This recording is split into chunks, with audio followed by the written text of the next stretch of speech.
Téma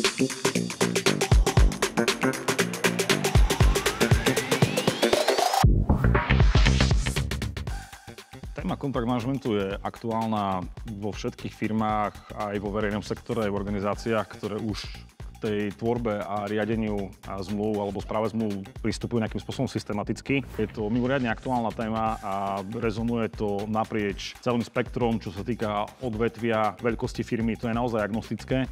My máme klientov, kde veľmi efektívne vieme pomáhať aj v malých firmách, je napríklad malá konzultačná firma o 5 ľuďoch, ale takisto máme klientov, ktorá je obrovská technologická korporácia, kde je 100 000 zamestnancov a funguje to výborne. Máme super výsledky v obidvoch use casoch. No a samozrejme, čo sa týka odvetví, tak to je úplne jedno, lebo všade tie zmluvy spôsobujú rovnaký problém a v princípe rovnaké problémy pre tých ľudí, ktorí s tým pracujú.